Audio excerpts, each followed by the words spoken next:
wabarakatuh. Alhamdulillahi rabbil alamin wa bihi nasta'inu ala umuri dunya waddin. Wassalatu wassalamu ala asyrafil anbiya'i wal mursalin wa ala alihi washabihi ajma'in. Amma ba'du. Yang saya hormati kepada Ibu Dr. Hajah Ratu Suntiah MAG dan Bapak Asep Gustiana MAG selaku dosen psikologi belajar. Pada kesempatan ini, saya Nisina Filasufa dan teman-teman saya, yaitu Muhammad Iqbal dan Muhammad Fikri, akan mempresentasikan materi yang berjudul Implementasi Teori Belajar dalam Pembelajaran. Baiklah, pada pembahasan pertama akan disampaikan oleh saya sendiri, yaitu implementasi teori belajar dalam pembelajaran. Teori adalah seperangkat pernyataan umum yang digunakan untuk menjelaskan kenyataan mengenai belajar. Manfaat teori belajar bagi guru adalah: yang pertama, membantu guru untuk memahami bagaimana siswa belajar. Yang kedua, membimbing guru untuk merancang dan merencanakan proses pembelajarannya. Yang ketiga, panduan guru untuk mengelola kelas. Yang keempat, membantu guru untuk mengevaluasi proses perilaku guru sendiri serta hasil belajar siswa yang telah dicapai. Yang kelima, membantu proses belajar lebih efektif dan efisien dan produktif. Yang terakhir yaitu membantu guru dalam memberikan dukungan dan bantuan kepada siswa sehingga dapat mencapai prestasi maksimal. Pada akhirnya, upaya ini dapat mendatangkan kepuasan dan kebanggaan baik bagi guru maupun siswa sendiri. Selanjutnya yaitu teori belajar. Bagaimana sikap dan peran guru dalam proses pembelajaran jika teori tersebut diterapkan. Yang kedua, faktor-faktor lingkungan, fasilitas, alat, suasana, apa yang perlu diupayakan untuk mendorong proses pembelajaran. Yang ketiga yaitu tahapan apa saja yang harus dilakukan guru untuk melaksanakan proses pembelajaran. Yang terakhir, apa yang harus dilakukan siswa dalam proses belajarnya. Selanjutnya, faktor mengkritisi teori belajar. Yang pertama, mengenali tokoh, perjalanan hidup dan proses akademik yang ditempuh serta perjuangan yang ditempuh untuk menelurkan teori belajar yang dikemukakannya. Yang kedua, memahami konteks generasi, situasi, zaman atau tahun yang melatar belakangi peristiwa kelahiran teori-teori belajar tersebut. Yang ketiga, yang terakhir yaitu proses kekinian dari teori tersebut dan perkembangannya.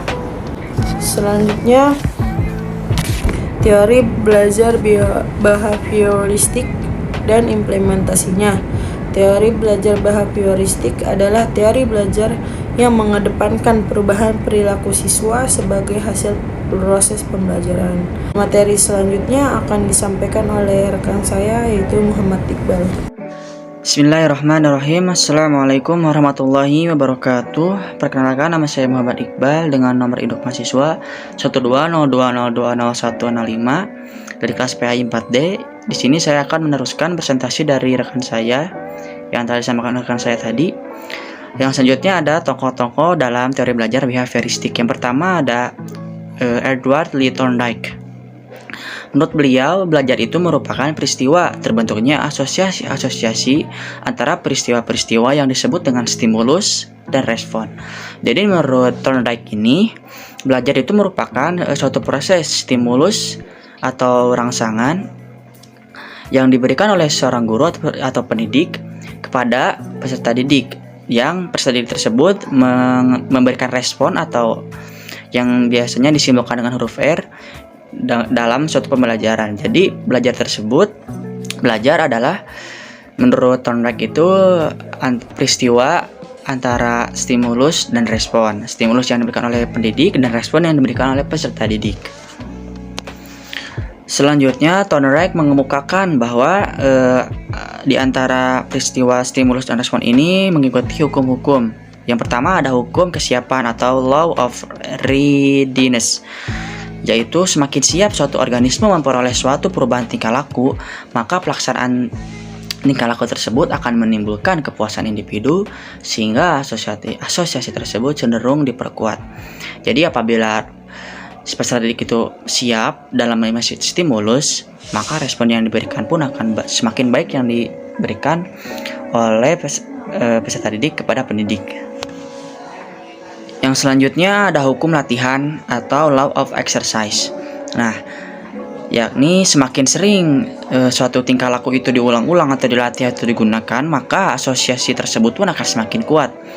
Yang selanjutnya ada hukum akibat atau law of effect, yaitu hubungan stimulus dan respon yang cenderung diperkuat bila akibat atau kesan yang ditimbulkan sebelumnya baik, maka stimulus atau respon yang diberikan pun akan semakin baik ke depannya. Yang selanjutnya ada tokoh yang bernama Ivan Petrovich Pavlov. Menurut beliau menerapkan strategi yaitu ternyata individu itu dapat dikendalikan melalui cara dengan mengganti stimulus alami dengan stimulus yang tepat untuk mendapatkan pengulangan respon yang diinginkan. Sementara individu itu tidak menyadari bahwa ia dikendalikan oleh stimulus yang berasal dari luar dirinya. Tokoh yang bernama Burrhus Friedrich Skinner. Nah, menurut beliau meyakini bahwa perilaku itu dapat dikontrol melalui proses operant conditioning, yaitu dengan cara gaya mengajar guru yang dilakukan dengan beberapa pengantar dari guru secara searah dan dikontrol melalui pengulangan atau drill dan latihan atau exercise. Lagi-lagi bahwa sikap itu dapat dilatih, dapat dibentuk dengan adanya pengulangan-pengulangan dan adanya latihan-latihan, sehingga respon yang diberikan oleh peserta didik akan semakin kuat dan akan semakin menempel di ingatannya. Yang selanjutnya ada tokoh yang bernama Robert Gagne. Robert Gagne ini terkenal dengan penemuannya yang bernama condition of learning. Jadi Gagne ini merupakan pelopor dalam ilmu instruksi pembelajaran yang dipraktekannya dalam training pilot angkatan udara di Amerika. Gagne disebut sebagai modern neo-behavioristic yang mendorong guru untuk merencanakan instruksional pembelajaran agar suasana dan gaya belajar dapat dimodifikasi. Keterampilan paling rendah menjadi dasar bagi pembentukan kemampuan yang lebih tinggi dalam hierarki keterampilan intelektual. Menurut Gagne, guru harus mengetahui kemampuan dasar yang harus disiapkan. Yang selanjutnya itu ada tokoh yang bernama Albert Bandura. Albert Bandura ini merupakan seorang psikolog yang terkenal dengan teori belajar sosial atau teori belajar kognitif sosial serta efikasi diri. Dan beliau tersebut terkenal dengan eksperimennya yang bernama eksperimen Bobodol. Eksperimen ini berisi tentang bahwa anak itu meniru secara persis perilaku agresif dari orang dewasa yang di sekitarnya. Dapat disimpulkan bahwa anak berusia dini masih dalam tahap meniru apapun yang terjadi di sekitarnya, segala sesuatu yang terjadi di sekitarnya dalam hal sikap perilaku. Oleh karena itu, orang dewasa yang di sekitarnya harus dapat memberikan contoh baik atau berperilaku baik di hadapan anak, karena pada masa tersebut anak selalu meniru tanpa adanya pemikiran bahwa perilaku tersebut baik atau tidak baik. Yang selanjutnya ada implementasi teori belajar behavioristik dalam pembelajaran. Hal-hal yang harus diperhatikan dalam penerapan teori belajar dalam pembelajaran yang pertama ada mementingkan pengaruh lingkungan, yang artinya lingkungan sangat berperan penting dalam tercapainya suatu pembelajaran. Yang kedua ada mementingkan bagian-bagian atau elementalistik, yaitu mementingkan setiap bagian-bagian dalam pembelajaran, baik itu dalam media pembelajaran, metode pembelajaran, strategi pembelajaran, agar pembelajaran dapat berjalan dengan lancar. Yang selanjutnya ada mementingkan peranan reaksi, yang artinya mementingkan reaksi dari peserta didik. Nah, apabila reaksi tersebut kurang baik, maka stimulus yang diberikan harus lebih baik lagi atau harus lebih diberikan lagi kepada peserta didik yang lebih baik dari sebelumnya. Yang selanjutnya ada mengutamakan mekanisme terbentuknya hasil belajar melalui prosedur, stimulus, dan respon. Yang selanjutnya ada mementingkan peranan kemampuan yang sudah terbentuk sebelumnya Terus ada mementingkan pembentukan kebiasaan melalui latihan dan pengulangan. Jadi mementingkan adanya latihan dan pengulangan dalam setiap pembelajaran agar perilaku peserta didik terbentuk karena akibat dari latihan dan pengulangan tersebut. Dan terakhir ada hasil belajar yang dicapai dalam munculnya perilaku yang diinginkan. Jadi menurut teori belajar behavioristik ini, yaitu seseorang dikatakan telah belajar apabila telah mengalami perubahan perilaku dalam dirinya. Yang selanjutnya yang harus diperhatikan yaitu guru harus menyusun bahan ajar yang siap pakai, yang dapat diukur dan diamati, serta tujuan-tujuan pembelajaran tersebut harus sudah ada dan harus disampaikan secara utuh oleh guru tersebut. Dan guru di sini, guru tidak banyak ceramah, melainkan memberikan stimulus atau instruksi singkat yang diikuti dengan contoh-contoh baik yang dilakukan oleh dirinya sendiri maupun dilakukan dengan stimulan. Yang selanjutnya, hal yang harus diperhatikan dalam penerapan teori belajar behavioristik dalam pembelajaran yaitu pembelajaran tersebut berorientasi pada hasil yang dapat diukur dan diamati. Dan kesalahan yang terjadi pada peserta didik atau pada saat proses pembelajaran harus segera diperbaiki dan harus segera dievaluasi. Pengulangan dan pelatihan harus digunakan supaya perilaku yang diinginkan tercapai oleh peserta didik segera tercapai oleh peserta didik tersebut dengan adanya latihan dan pengulangan. Hasil dari penerapan teori belajar behavioristik ini adalah terbentuknya suatu perilaku yang diinginkan yang sesuai dengan tujuan pembelajaran. Perilaku yang diinginkan ini mendapat penguatan positif dan perilaku yang kurang sesuai atau yang tidak baik mendapat penghargaan negatif atau dapat berupa punishment dan penilaian didasari atas perilaku yang tampak pada peserta didik. Yang selanjutnya, kritik terhadap behavioristik yang terjadi dalam proses pembelajaran yaitu pembelajaran siswa yang berpusat pada guru, yaitu teacher centered learning yang bersifat mekanistik dan hanya berorientasi pada hasil yang dapat diamati dan diukur. Yang selanjutnya, metode behavioristik ini sangat cocok untuk memperoleh kemampuan yang membutuhkan praktek dan pembiasaan yang mengandung unsur-unsur seperti kecepatan, spontanitas, kelenturan, refleks, daya tahan, dan lain sebagainya. Sebagai contohnya, dalam pembelajaran bahasa asing, dalam belajar olahraga, kesenian, menari, musik, berenang, dan lain sebagainya. Teori ini juga sangat cocok diterapkan untuk melatih anak-anak yang masih membutuhkan dominansi peran orang dewasa. Suka mengulangi dan harus dibiasakan, suka meniru dan senang dengan bentuk-bentuk penghargaan langsung seperti diberikan permen atau pujian. Nah, penerapan teori belajar behavioristik ini harus banyak-banyak latihan dan pengulangan dan harus adanya sebuah reward dalam suatu pencapaian yang telah dapat oleh peserta didik, baik itu reward yang berupa dengan verbal, dengan ucapan selamat atau lain sebagainya, atau dengan material, bisa dengan permen atau lain sebagainya. Penerapan teori belajar behavioristik yang salah dalam suatu situasi pembelajaran juga dapat mengakibatkan terjadinya proses pembelajaran yang sangat tidak menyenangkan baik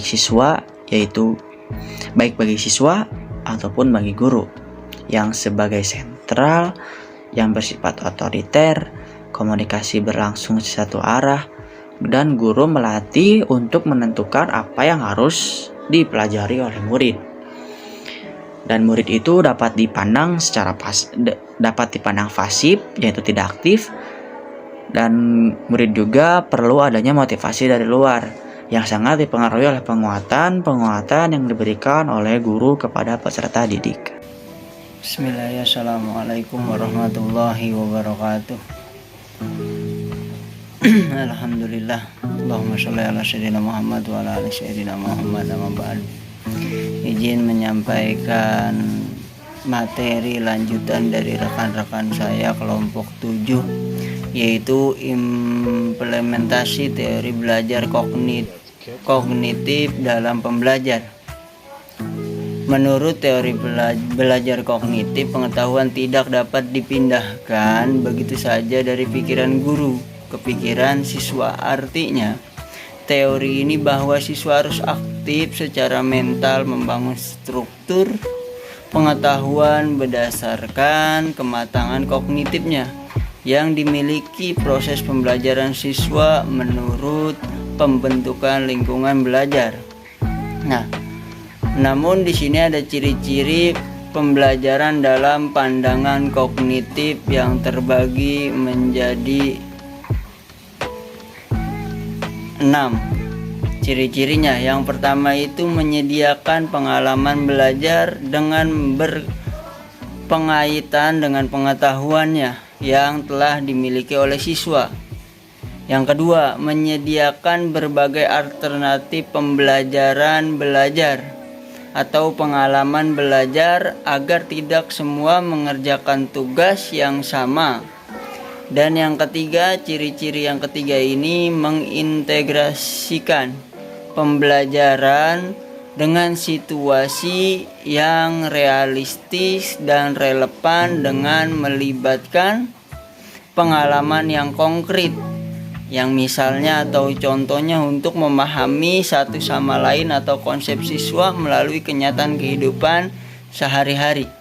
Dan yang keempat, ciri-cirinya mengintegrasikan pembelajaran sehingga kemungkinan atau memungkinkan terjadinya transmisi sosial, yaitu interaksi dan kerjasama seseorang pelajar atau seorang siswa dalam suatu lingkungan.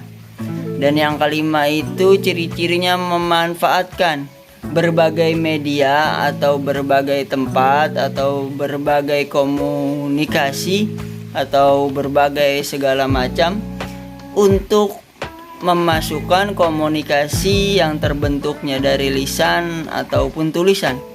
Dan yang ciri-ciri yang keenam itu melibatkan siswa secara emosional dan sosial sehingga siswa bisa bisa menarik dan siswa mau lebih giat buat belajar. Itulah ciri-ciri dalam teori kognitif, belajar dalam pandangan kognitif ya. Dan yang selanjutnya yaitu teori belajar humanistik dan implementasinya. Menurut teori humanistik, ialah teori ini belajar untuk memanusiakan manusia. Apa itu memanusiakan manusia? Agar kita tahu atau kita saling menghargakan. Nah, teori ini juga prosesnya belajar dianggap berhasil jika si pelajar atau si murid telah memahami lingkungan setempatnya dan memahami diri sendirinya. Dan siswa juga mampu dalam proses belajarnya. Nah, itulah yang disebut atau pengertian teori humanistik dan implementasinya. Dan para ahli humanistik melihat adanya dua bagian dalam proses belajar ini di dalam teori humanistik ini. Yang pertama yaitu proses pemerolehan informasi baru, dan yang kedua yaitu personalisasi informasi ini pada individu. Dan itulah yang bisa disebut teori belajar humanistik. Dan yang selanjutnya yaitu implementasi teori belajar humanistik dan pembelajarnya. Dan yang tadi kita bahas yang awal itu teori belajar humanistik dan implementasinya. Dan yang ini kita belajar implementasi teori belajar humanistik dalam pembelajarannya. Apa itu implementasi teori belajar humanistik? Aplikasi ini, teori ini dapat lebih menunjuk pada ruh atau spirit dalam proses belajar yang mewarnai metode-metode belajar yang diterapkan oleh seorang guru.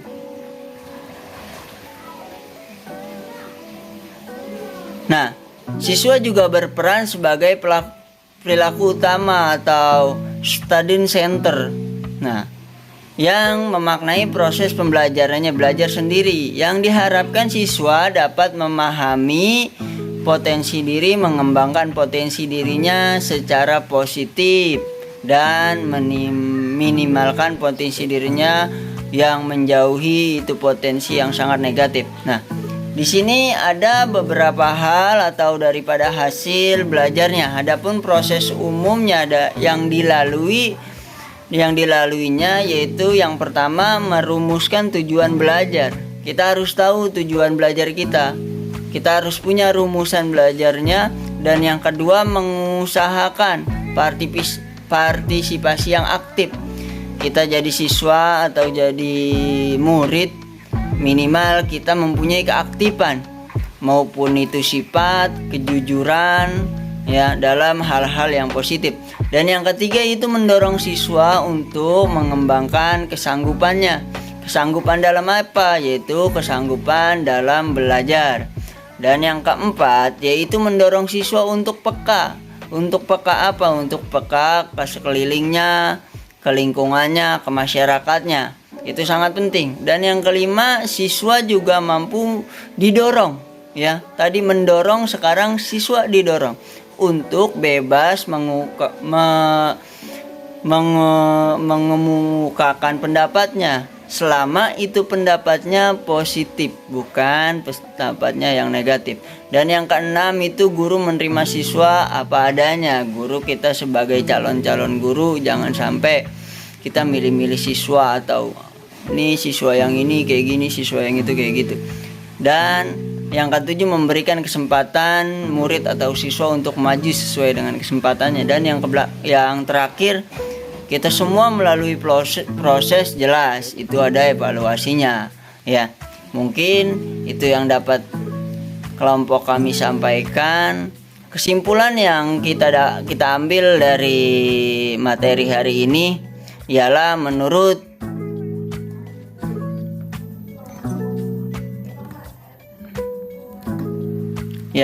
kesimpulan yang dapat kita ambil yaitu belajar menurut teori belajar behavioristik merupakan proses perubahan tingkah laku. Ya, perubahan tingkah laku sebagai akibat adanya interaksi antara stimulus dan respon. Adapun akibat adanya interaksi adalah stimulus dengan respon. Nah, dan belajar menurut teori kognitif ialah selalu didasarkan pada kondisinya, yaitu tidak akan mengenal atau memikirkan situasi dimanapun dia bertempat yang terjadi psikologi mental ya. Yang kesimpulan yang terakhir yang dapat kita ambil yaitu teori belajar humanistik. Tujuan ini kita mampu belajar untuk memanusiakan manusia ya. Itu sangat singkat dan padat. Selebihnya mohon maaf, jikalau banyak kekurangan mohon dimaafkan. Ilaiko, saya tutup. Assalamualaikum warahmatullahi wabarakatuh.